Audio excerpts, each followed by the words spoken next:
My name is Karen, and I have been a member of Westside for almost 40 years now. You know, the largest and most outstanding challenge I've ever had in my life is being a mother. I didn't come from a Christian home, didn't always have the best examples in front of me, and I was just so thankful I could lean on my church family for examples. I've had other challenges and other situations that have been uncomfortable, but you just get through them with prayer and grace. And my constant prayer always is God's will be done, and I'm just amazed He's kept me around this long. My name is Jane, and I've been around Westside for about 15 years. We had a lot of people who would ask us, what can we do when Bill was sick? And I would like to share with people this. The best thing they can do is just keep on serving.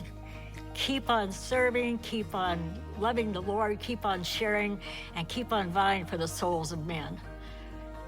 That's the best thing they could do for any of us. My name is Kim, and I've been at Westside for 12 years. That's who I am. I always have wanted to be a mom, and God has blessed me with 3 children, and I feel very privileged to have them in my life, struggles and all.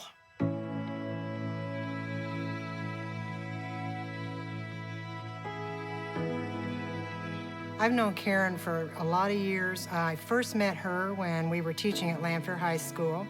And for over 20 years at least, we ate lunch together in the teacher's lounge and chatted. If she saw that there was a child in need, then she bought them clothes, she got them things as small as school supplies, whatever it was they needed to succeed. I doubt there were very many people at Lanphier that ever knew what she did behind the scenes because she did it all very quietly and no one knew. Karen still is on that path of helping other people. Karen was our next-door neighbor for several years. It was at the time when her boys were in junior high school and then in high school. It was also a time that Karen started on her long road of cancer. Karen's battle with cancer has been a very courageous battle all the way along. She struggled with this terrible disease for many, many years and continues to do so. And we marvel at how well she handles it. Oh, yeah, she is just, the strongest person I know, and she just is stubborn, but she never gives up. She's a good cook, and she often brings food to someone who needs a meal. And I was also the recipient of some of her good cooking. But I remember the time I offered to go to chemo with her and just sit in the room with her, keep her company. And she said, I'd really rather go alone. I look around the room and see if there's a newbie there or someone who's anxious and needs a little comfort. So that's what she does. She's always looking around to help other people. She didn't need my companionship. She was going to help someone else. And I think that tells a lot about her character.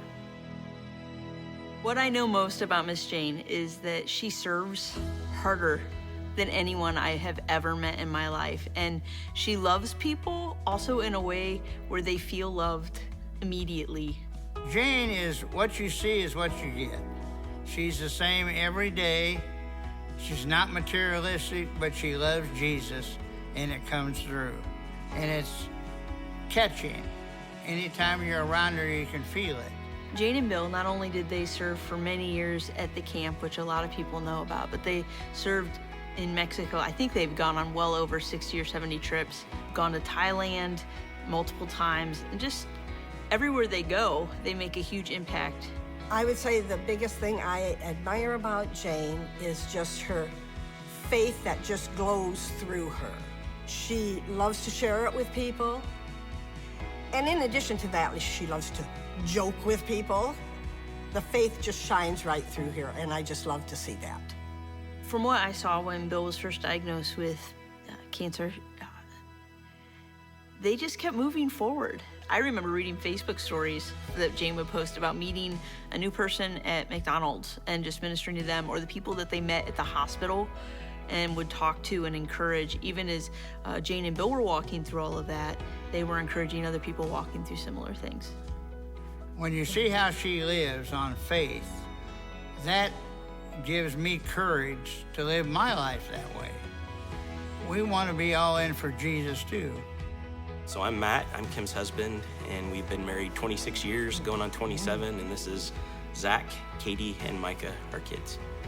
So I admire my mom because she's just really a caring person when it comes to everybody.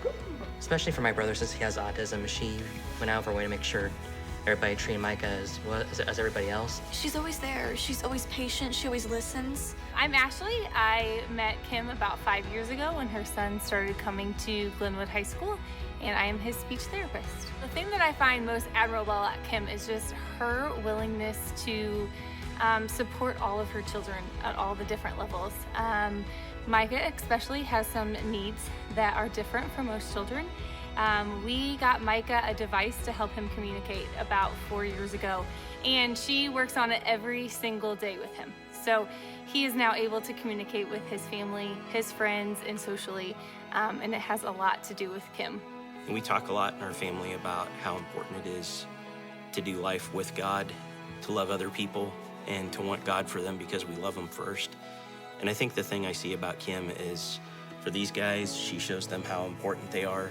She'll take the kids out on the day that they were baptized, just as a way to make it a special day. So Kim has made me a better speech therapist. Kim has made me love my job again.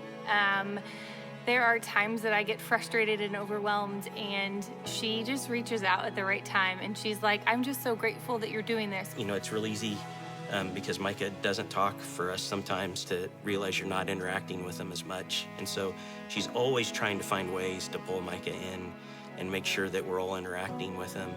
And then I see her do that for the neighborhood as a whole. If you're in our neighborhood, at some point she's dropped by cookies, she's probably dropped by a pie, she may have cooked a meal for you, she may be just checking in to see how you're doing. It kind of shouts out that people matter, and I think that's one of the things that really jumps out to me.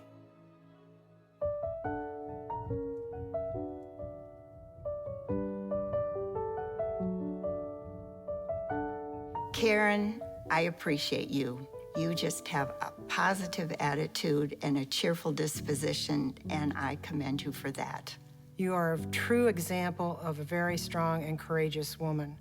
We've seen you go through some amazing things, and when things get tough and then they get tougher, you come out on the other side. God has used you in such a positive way in the lives of so many people. Dear sister, thank you for the example that you have set in your life for all of us to pursue adventure, to serve hard, and to love well. You are a remarkable woman, and I love you dearly. Jane, I just want to say I love you. I admire you. I just love to be with you. And I know that you love Jesus. Jesus loves you so very much. And keep being a jokester, please. Thank you. Jane, I'd like to say you have set the example, and we want to try to follow it because we know that you love Jesus, and we know that you have him in your heart. Thank you for all that you have shown us. You didn't talk it, you walked it, and you're still walking it. In this moment, I'm thankful for who you are. And I just love you for all that you are, and I hope that you see how much we care about you. I admire your spirit. I admire your love for your family, for your kids, for God. I admire how much that you love to love and help others. And I'm just so grateful that I have been able to meet you and work with you, and I'm excited for all the adventures that come. We'd be lost as a family without you. We're thankful. We know the hours that you put into it. And I just hope you know when I say I thank God for you that I really do. I'm very, very thankful that we were able to do life together. I love you, Mom. I love you, Mom. Very good. I've never known